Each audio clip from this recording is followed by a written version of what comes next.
Hey there, survivors. It's Ghostface Chilla here, and this is my Scream Ghostface mask collection.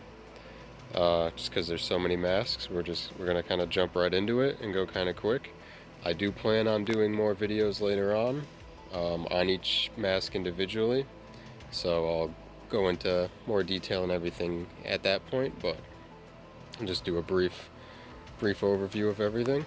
So this is a tagged Gen 1 multi-dot.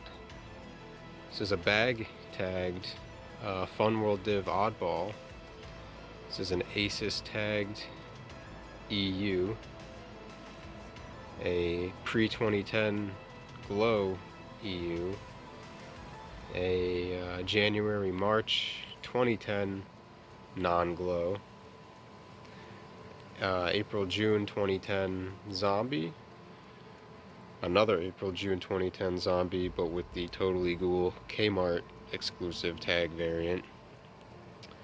The 2011 Zombie, and then the 2012 Zombie, and notably this would be the soft mold, whereas this is the hard mold, and the quick way to tell is the mold line right there, as well as the soft mold will have, it's hard to see on the camera, but it will have an EU type of stamping where, similar to an ultra white, this is just a smooth chin.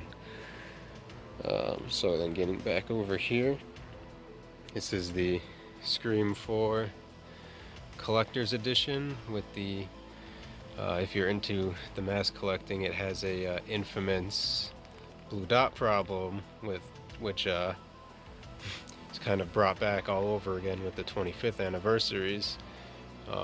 This one's not super bad, but it's definitely not good. What it is it's a dye that's in the shroud that ends up bleeding into the vinyl. But this one is a April-June 2011.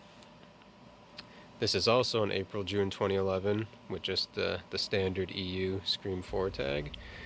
Another April-June 2011. These are all non-glow, by the way. And this orange one is the Walmart tag variant.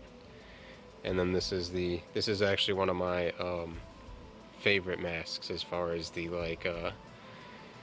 kind of the offshoot masks they do, which they've been doing a ton of that recently with the new stuff. I actually been liking that. I actually heard they're bringing the Scarecrow back too, but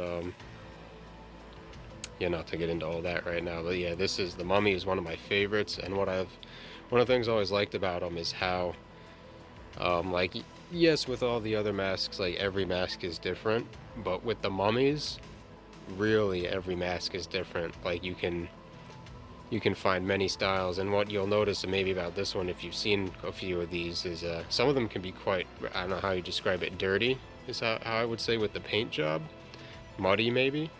I like how this one is very clean. You know, it really reminds me of that, like, you know, like a wrapped mummy with just a little bit of dirt in the bandages. And also some of them, the wrinkles, some of them can be super wrinkly, some of them not as much wrinkly. I actually wish this one had a little more wrinkles, but you know, it is what it is with these masks and the condition and all that, as any other collector will know. So a little bit of a tangent there, but we'll keep going right along. So this is a hooded cape and full disguise Glow TD pre-2010, Glow pre-2010 TD, another Glow pre-2010 TD, a 2010 TD non-glow, a pre-2010 TD with this very cheap type of shroud material. This was a Family Dollar exclusive. I've never seen one of these with the tag, so I don't know necessarily what the tag would look like, if it would have been a special tag all to its own, or if it was just the regular tag with a different serial number. This is again with a collector's edition. This one's not nearly as bad with the dye bleeding, but you can see it's still there. Those collector edition shrouds. This is a 2011 the glow, this is right around when they introduced the ultra white. Yes, this is actually an ultra white. Alright, yeah, and so again, just like with the 25th anniversaries, you do not want to let this shroud material be touching any of your other masks for really any period of time. For storage, I keep the masks, they're all bagged, and then the bags are in bins. And so then next here is a HN stamped EU, and there's two versions of these. I still need to get my hands on the other one, but this is the carved stamp variant. So coming back over here, this is a Gen 2 poly shroud. This is another Gen 2 poly shroud, and this is a Gen 2 cotton shroud, and another Gen 2 poly shroud, and the Gen 2 hooded deluxe, not the hood and the cape, just the hooded deluxe. And then this is another Funworld Div oddball. These are the EU end stamps, all three of these. And one of the dead giveaways is that they have the funny chin, and the mouth is completely flat. Not flat, but there's no crease,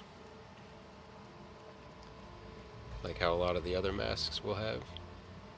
This is a U. T stamp, quite a bit harder to find than the regular T stamps. This is another U. T stamp, but this one, again, it has a problem with bleeding dye from the shroud, similar to the collector's edition masks and the 25th anniversary masks. And then this is probably one of the most common mask mold variants that's not an EU, the Easter Unlimited T stamp. And there's the dead giveaway on these is always the mouth breathing hole and the shape of the mouth. It definitely has a distinctly wide mouth to it. So then here I have the Scream 4 Scarecrow, and also a Asus bib costume. The Asus bib it's a bib Gen 2, and that's the one that actually goes to the costume, and then that is just a loose bib Gen 2 that I grabbed that didn't come with a costume. Yeah, so this is the 2012 Scarecrow mask, and this is a 2010 Scarecrow mask. Alright, so next here, this is the legendary RDS mask, the Randy Death Scene. This is the first one, is a poly shroud, and it is extremely white. And when I say that, I mean if you compare it to almost all the other masks here, it's actually what I would say the whitest one. I've never come across another vintage mask that's quite that stark white, even in person. And then next to it is another poly shroud RDS, and then a cotton shroud RDS, a cotton shroud RDS, and a cotton shroud RDS, and then the squinty eyed, another one of my favorites, although I only have the one. And then this is the RDS lookalike, and you can kind of tell how it gets the name. All three of these are poly shroud. So I think we just about covered every mask here. I don't think we forgot any. And now, if any of you were counting, you may have realized that this was not quite 50 masks. But wait! There's more! These are my vintage fluorescent masks, so we'll start here, go down the line. This is a Gen 1, let's see if I can get the light to catch. Oh yeah, that's real good. Gen 1 small dot. You can also tell by the lack of paint stenciling around the eyes. Unfortunately, the shroud is starting to just dry rot away on that one. Then this is a cotton shroud Gen 2 with hand cut eyes, which makes that really cool. And then right next to it, a poly shroud Gen 2 with the machine cut eyes. So both Gen 2s, but both very different masks. And then we get just to the regular EU style, EU, and then all of my orange ones are also EUs. This is Ghostface Chilla signing off.